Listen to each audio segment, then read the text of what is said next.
దేవుని మాట కార్యక్రమానికి ప్రతి ఒక్కరిని ప్రేమపూర్వక ఆహ్వానిస్తూ ఉన్నానండి. దేవుని పెట్ట ప్రతి ఒక్కరికి వందనాలు. నీ గతము నిన్ను వెంటాడుతూ ఉందా? నీ తప్పులు నిన్ను నిందిస్తూ ఉన్నాయా? నేను చేసిన పాపము నా దేవుడు క్షమిస్తాడా అని నువ్వు దుఃఖముతో కన్నీటితో దేవుని అడుగుతూ ఉన్నావా? అయితే దేవుడు అంటూ ఉన్నారు, అమ్మా, నేను నీ దోషములన్నిటినీ క్షమించువాడను. నీవు నిజంగా పశ్చాత్తాపపడితే నీ దోషాలన్నిటినీ దేవుడు క్షమించడానికి సిద్ధముగా ఉన్నాడు. నువ్వు ఏ పాపమైతే విడిచిపెట్టావో దాని జోలికి మరలా నువ్వు వెళ్లకుండా ఉంటే ఏ దోషము కూడా నీకు శాపముగా ఉండదు. మనుషులు నీ గతాన్ని పదే పదే గుర్తు చేసి నిన్ను నిందించవచ్చు. నువ్వు దీనికి అర్హుడవు కాదు, అర్హురాలువు కాదు అని పదే పదే వాళ్ళు నీ గాయాన్ని రేపచ్చు. అయితే దేవుడు అంటున్నారు, నేను నీ దోషములను క్షమించాను, వాటిని ఎన్నడూ నేను జ్ఞాపకము చేసుకోను అంటున్నారు దేవుడు.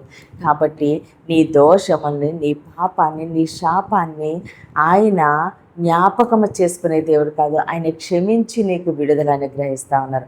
అయితే ఈరోజు దేవుడు మన కొరకు సిద్ధపరిచిన ఆయన శ్రేష్టమైన వాగ్దానం చూద్దామండి. 103వ కీర్తన 3వ వచనము. ఆయన నీ దోషములన్నిటినీ క్షమించువాడు, నీ సంకటములన్నిటినీ కుదుర్చువాడు. ఆమేన్.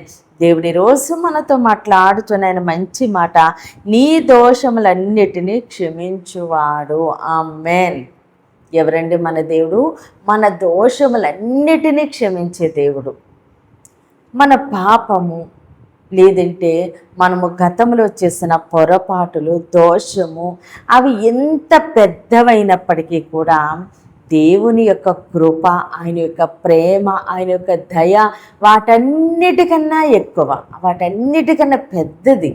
కాబట్టి దేవుడు అంటున్నారు, అమ్మా, నేను నీ దోషములు క్షమించాను, నీ సంకటములన్నిటినీ కుదిర్చాను, నీ మనసుకు కలిగిన గాయాన్ని నేను కడుతూ ఉన్నాను, నేను స్వస్థపరుస్తూ ఉన్నాను అని దేవుడు సెలవిస్తూ ఉన్నారు. కాబట్టి నువ్వు గతములో ఏ పొరపాటు చేసావు, ఏ దోషము చేసావో అది నిన్ను వెంటాడుతూ ఉందేమో. మనుషులు పదే పదే పదే అది జ్ఞాపకము చేసి నిన్ను బాధ పెడుతూ ఉన్నారేమో, నిన్ను నిందిస్తూ ఉన్నారేమో, అవమానిస్తూ ఉన్నారేమో. దేవుడు అంటున్నారు, ఎప్పుడైతే పశ్చాత్తాపపడి ఆ పాపము జోలికి వెళ్ళకుండా దాన్ని విడిచిపెడతారో, నిజముగా పశ్చాత్తాపపడితే దేవుడు ఆ దోషాన్ని క్షమిస్తాను అంటున్నారు.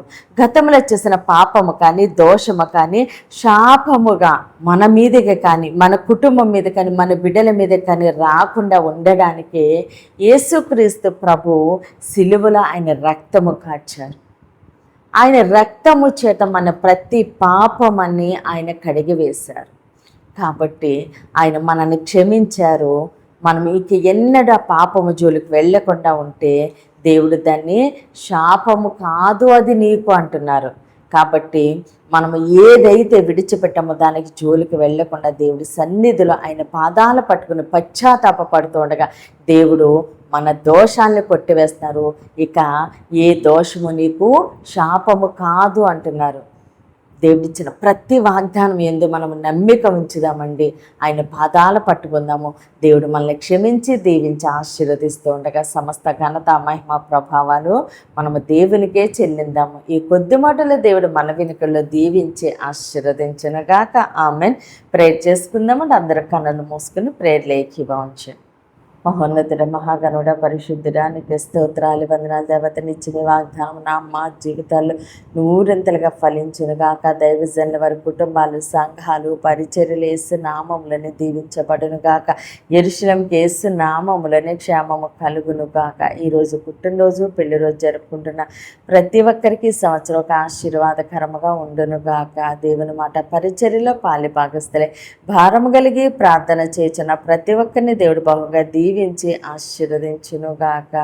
అనారోగ్యంతో ఉన్న బిడ్డలకి యేసునామములో సంపూర్ణ స్వస్థత, విడుదల కలుగునుగాక. మూయబడిన ప్రతి గర్భము యేసు నామములనే తెరవబడునుగాక. వివాహాలు కావలసిన బిడ్డలకి యేసునామములో ఘనమైన వివాహములు జరుగునుగాక. ప్రతి బిడ్డ రాకపోకలను దేవుడు తోడుగా ఉండి క్షేమమైన ప్రయాణం అనుగ్రహించునుగాక. అయ్యా, ప్రతి బిడ్డ నీ చేతులకు అప్పగిస్తూ ఈ చిన్న ప్రార్థన పాదసన్ని చేర్చుకోమని యేసుక్రీస్తు అతి పరిశుద్ధ నామమున బ్రతిమాలి వేడుకుంటాం మా తండ్రి. ఆమేన్, ఆమేన్. దేవుడు మిమ్మల్ని మీ కుటుంబాన్ని దీవించి ఆశీర్వదించునుగాక. ఆమేన్.